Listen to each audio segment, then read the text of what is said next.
Is it time for recess yet? I'm so glad you found time to join us here on the Childcare Director's Chair, where Erica Saccoccio shares her best practices that she's refined through her passion of directing childcare centers over the last 23 years. From parenting interaction, systems to save you time, money, and stress, to profitability. She shares it all from the Childcare Director's Chair. Hey, you. Yes, it's Erica. So I'm going to make a really quick announcement. I feel like there are some of you out there that are running someone else's center and you're ready to run your own. Well, I'm here to tell you you can do it. And our friends at thrivingchildcare.com also know you can do it as well. So hop on over to their website and look for the Create a Plan for Your Success, which is a playbook on opening up your own center, putting together a business plan. You can even get it downloadable and you can have it in your hands today. So make sure you use our special code. It is Childcare Podcast, all capital letters. Again, visit thrivingchildcare.com and let Adrian know Erica says hi. Hey guys, welcome to the Childcare Director's Chair podcast. I'm your host, Erica Saccoccio. Thank you so much for tuning in. If you are one of our regular listeners, you know what I'm going to say. I love you. Thank you. Texas, Wisconsin, Arizona, Rhode Island, all of our peeps who tune in every single day. Thank you. If you're new to our show, I'd like to say welcome. I hope you heard about us from a friend. If you heard about us from a directory, let us know.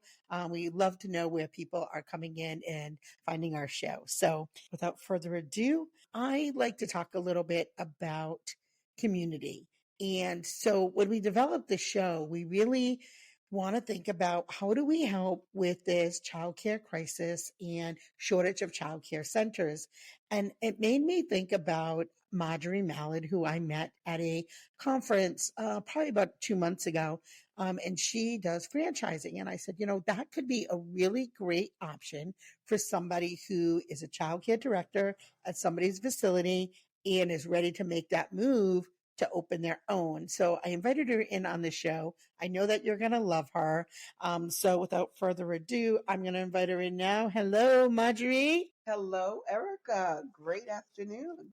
So Marjorie is, as I said, a child care business franchise consultant. Yeah. So tell us, folks out here, what does that mean? What does that entail? So what that means is I assist child care business owners as well as franchisors and franchisees in the childcare process. So there are plenty of childcare business owners who want to go the childcare route. You know, maybe they own several sites and locations and they want to franchise and they just need some consulting around that area. I also help franchisors, the ones who are selling their franchises, and franchisees, the buyers of the franchises, with staff development, setting up their locations, and on-site training as well. So wow, that's a lot of things. So that's awesome. So a couple of things come to my mind right away. So I had thought about at one point franchising my business, my childcare center, because I really believe in having quality,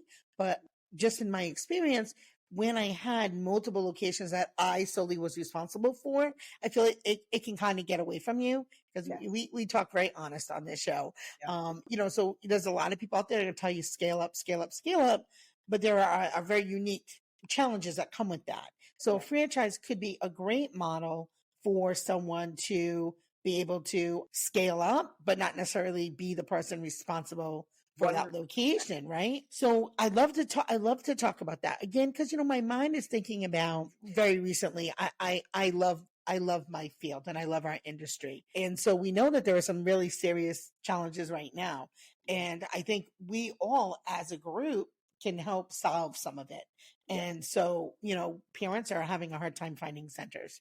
There's just not enough. And so some people might be ready to make that move. And although there's all that doom and gloom, there's a lot of opportunity, right? There's a lot of opportunity. And so I like to keep things positive. So let's talk about that. What are the main advantages of opening up a franchise childcare center compared to starting an independent one? Well, so I'm going to talk about the advantages on the side of the person starting a franchise, okay, as well as on the side of someone who buys into a franchise that wants to start a program. So, like you said, you may have had multiple programs, and that was the same with me when I first started in the franchise business. I wanted to scale up, scale up, scale up. However, I did not want to be in all of the sites, have all of that responsibility of each and every single one, having to go in between each location every single day, because, like you said, it could be very daunting. So the franchise model worked for me because it allowed for me to scale up. The program that I had with the systems that I have, with the quality that I have, and be able to control it, but still have beneath me owners. So, as we know, owners operate a lot differently than employees, Yes, right? they do, ma'am. Yes, they do. Right? So, as a franchisor, you can then scale your business to multiple locations globally, even still have your system spread across all of those locations, still have your processes, the quality of care that you are providing spread across all of those locations, and only have to deal with the owners because the owners are going to have a different mindset than me having 10, 15 locations and having to hire 10 or 15 directors, Yeah. right? That's the job of the owner. So now, as the franchisor, the benefit behind that for me, I get to own corporately as many locations as I want, reap the benefit of a percentage of each and every enrollment throughout all of the locations and train the owners, but the owners are running and operating the business. Now, from the perspective inside of someone who just decides, I want to start a daycare, but I'm really not sure what to do, where to start. Maybe they have some fear or some uncertainty because they want it to be right. You know, they want things to go right. There's a lot of financials, money that they're putting into this, and they really want for this to work, but maybe they don't have a clue. They've never worked with children. They've been in corporate America, but they know that this has been a desire on their heart, right? The beauty behind buying into a franchise for them is they are buying into a turnkey model. Everything is done for them. So, me as the franchisor, now having franchisees, right, who own the business are now going to be able to train them, give them everything that they need so that they're successful. So it's like I'm taking them by the arm pretty much and giving them the guidance that they need, making sure that it is going to work for them. And I'm going to make sure it's going to work for them because I'm invested in this as well, right? Right. Yeah. As opposed to someone who decides, I'm just going to open up a daycare business and they put all this money into it and they think it's simple and easy and they just fly by the seat of their pants, Yeah. right? And they're not sure exactly what to do. Now you're 50-50, right? You're Yeah. 50-50. The stress is greater, the uncertainty, all of that comes with it. So that's the beauty behind franchising. It's a win-win for Yeah. everyone. It's like bringing in an experienced business partner, right? Absolutely. That's exactly what it is.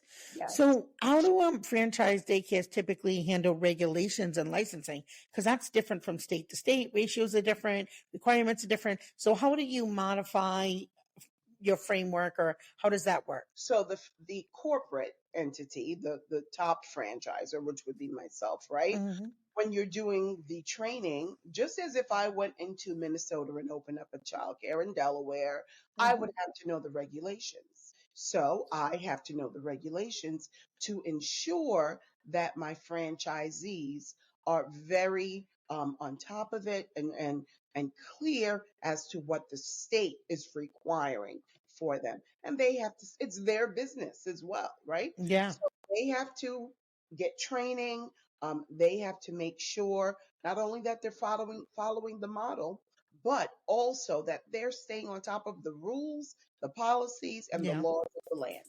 There's no difference. whether they're Okay. doing it So they have to do themselves. their own due diligence as well. Stay with us. We'll be right back.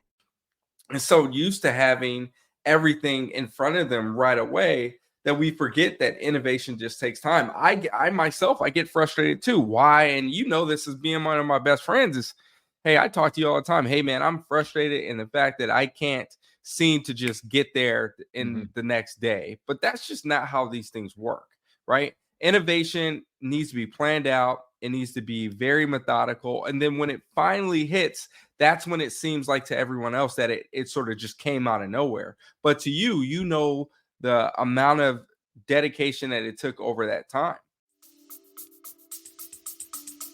Absolutely. Yeah. Absolutely. Okay. However, like you said, they have a business partner, Yes. right? Doing your own due diligence alone is completely different than doing their due diligence and having to discuss that with a business partner. Agreed. Yeah. So, can you elaborate on some of the specific benefits that franchisees may experience? I know you had, talked about the supports. Are there any other specific benefits that you can think of? Oh, yeah, sure. So, one major one is that you have a proven method. You're buying into a proven method. You're not trying to create this as it evolves. This method has already been proven, which is why it became a franchise, right?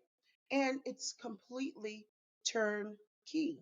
You're not going into a program. You now have to write your own policies and procedures. You've got to create the schedule. You've got to figure out a training system. How are you going to market it? As a franchisee coming in, corporate is in charge of all of that for you. They're doing your marketing, they're doing your branding, right? Your turnkey model, all of your paperwork, all of your onboarding, all of your systems is all there for you in your operations manual. So you are just coming on board, getting trained, and following the framework. Okay. So let's talk about the other piece, right? So you talked about that you're a consultant. So you don't just sell franchises, but you help folks become franchises. Yes, So yes, talk about that. What does that process look like for those that may be listening here and they're childcare owners and yes, they've had businesses for a long time? Because we also know there's that factor as well. And I know plenty of folks who have recently sold or are getting ready to sell or are contemplating maybe this could be a way to sell and relieve some of the daily operational stuff, but still receive an income. exactly. Hmm. So, it's so funny because I had this conversation today with one of my potential clients who has a childcare business, put a lot of money into this independently owned childcare business and is struggling. She's very stressed out. She's doing it all by herself and she's really trying to figure out how is this going to work. When she first got into this, she wanted to have multiple sites. She thought she was building this legacy, going to make all of this money. Hmm. And it's gone, the other way for her. Now she's thinking about selling the program. So for her now to franchise it again, me do it, not franchise it, but for her now to connect and collaborate with someone like me who can come in on site and give her the training and the expertise that she needs, sit down, actually do an analysis and audit of her entire corporation, see where she needs additional help, where she's strong in, where she's weak in, right? And also be able to give her a framework and a model that will help her be successful, right? Instead of her right now trying to figure out how am I going to do this? I want to make this work, but I'm tired. I Hmm. just don't know how to No. go about it. Marjorie, did you just say that some childcare owners are tired? Did you just say that? So you didn't hear that coming from me. Oh, I don't know. Can't imagine where he got that from. But listen, when I was in the business, I remember going through and wishing that I had a partner who could understand my pain. Right. Sure. And the mistake I made was I thought the state was that partner who could understand my pain. However, they were part of the pain, right? So to be able to have a consultant come on hand and sit with you where you can be 100% authentic because let's face it, Mhm. with certain you just can't, right? For the sake of your business, but be 100% authentic. Have someone come and sit down and do an audit of your corporation and give you a blueprint so that you can actually make a complete 360-degree shift. Will be a game changer. Will be Yeah. a game changer. So, when you franchise, how long does it take to franchise? Now it all depends because so there are franchise models where you'll buy a plot of land and you're building up, right? And Okay. then there's other franchise models that you can go into with a lease, right? So depending upon what you have in place for your present program, because your books have to be somewhat in order. Okay, Sure. so if it isn't and you're haphazard and you're kind of all over Hmm. the place, it's Is going to problem number one. exactly. It's going to take a lot longer. But if you are going into a franchise where your books are pretty much in order, it's a leased space, the model includes a lease space, you could do it in under a year. It Okay. also, one thing very important, depends upon the state because there are certain states that are registration states. Mm-hmm. There are other states that you don't need to go through the registration lengthy process. Okay. Mm-hmm. That's going to be a lot faster than your registration states Okay. because now we're dealing with the government, right? For them to go ahead and approve this franchise model, how many employees do they have? How backlogged are they? All of that comes into play too. So that could make the process a little bit longer for you. How does somebody find out if their state is the Registration. registration? Hmm. So that's listed once you go for your FDD, okay, which is your federal disclosure documents. Your attorney who's processing that paperwork for you will very easily let you know whether or not you're in a registration state or not. And easier than that, you could very easily look it up. There's a map for franchises that tell you there's a certain color and shade that's a registration state. If you think about a global map, right? Yep. Color and shade that are registration states, and then others that aren't. So you just see where you fit in. And then, So how would you, because there are other franchise models in our industry, how would yeah. you say you compare to them? Or what might be the differences? So are you talking about education? Education, yeah. Okay. I don't So, want to say other brands' names. So there okay. are other Right. franchise models in the childcare space. Right. How would you say yours compares, or what would you say would be different, unique, or why should somebody So consider what's yours? unique about mine is Mm, that it's smaller. Okay, okay. it's more of a personalized brand. There is no build out cost because that's also included in your budget that you have to include for the franchisees. My fee is not as astronomical for some of the other compared to some of the other brands, and because I am very hands on, I'm there to help the franchisees as opposed to some of our other brands where you have a big corporation name behind it. You're not dealing directly and exclusively with the main person. You're going through a funnel, right? Mm-hmm. The training process is not coming from someone who has owned and operated a daycare. It's coming from someone who left corporate America, possibly, and decided to buy into a franchise, and they are what's called an investor. Okay. Mm-hmm. And just like the people who write the regulations, they've never worked with children, right? They just Yeah. know the law. They just know the law. So when Yeah. you're buying into my franchise, right? Or I'm training you how to become a franchise, it's completely different. The model is someone who has walked the walk. That speaks volumes as opposed to someone who's book read and studied the law and put it together. Yeah, I Okay. understand that. I heard you. Understand that. So, I want to go back to because I really care about communities and children and families. So, tell me, as you are building this franchise empire, are you specifically working in areas that maybe don't have a lot of childcare centers or are underserved, where you're strategically marketing in those areas, or is it kind of just whoever contacts you, or are you strategic about that? Like, talk a little bit about that. It's really whoever contacts me. However, they have to be my ideal client because it's a brand, right? It's a brand. And not every brand can be held by everyone, right? So Mm-hmm. not every client is going to be a great partner and a great fit. My reputation does not want to get ruined, and I want for my franchisees to Mm-hmm. be able to carry the brand and Yeah. uphold all the standards of my brand, right? Yeah. So I most certainly take that into consideration first and foremost when making the decisions. Yeah, that's a great answer. So, when you say standards, standards to me are really, really important, something that I talk about quite a bit.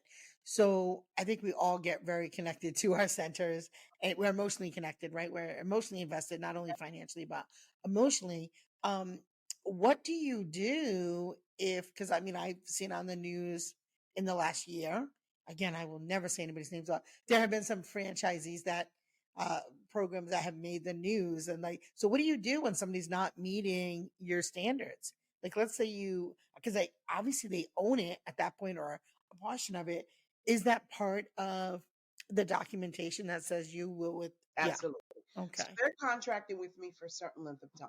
Okay. Okay. And there's certain standards that they're signing off that they have to uphold to, right?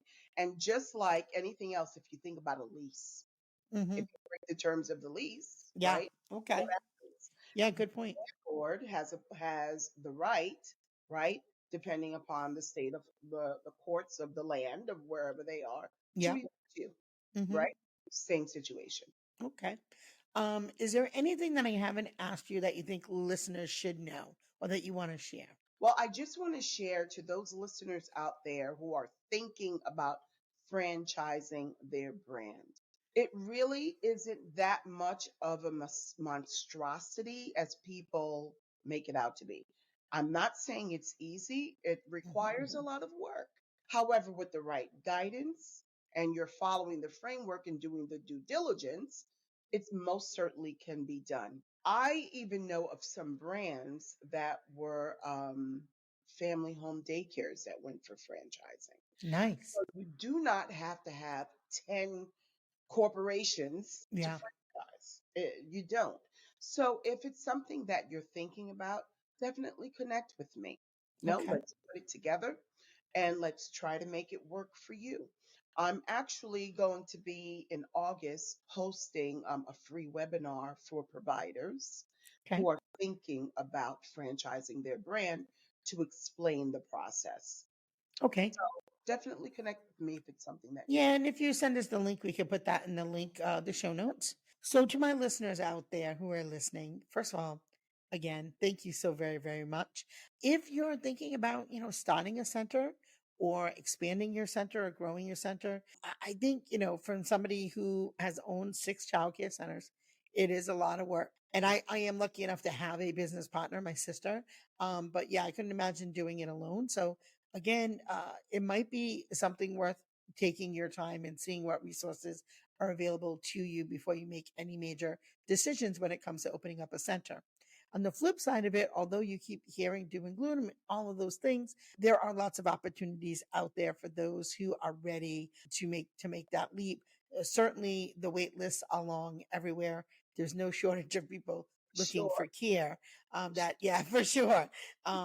So yeah, this could be a really, really great option for you. And, we really care about you. We are making the show for you.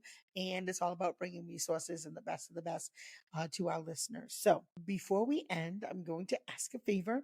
If you like today's episode or any episode that you've listened to in the last month, please leave us a review on either Apple or Spotify, whatever your favorite listening platform is. And again, as always, remember that the success is in the small details that have the biggest impact on the success of your childcare business. So that's it for today. Thank you so much for tuning in. And as always, have a great day. Bye. Well, all the cute little kiddos have been picked up and it's time to go home. And that'll do it for another episode of the Childcare Director's Chair. Please leave a review so Erica knows the information is helping you to manage and improve your childcare centers. Remember to subscribe to get the latest episode from Erica's Childcare Director's Chair.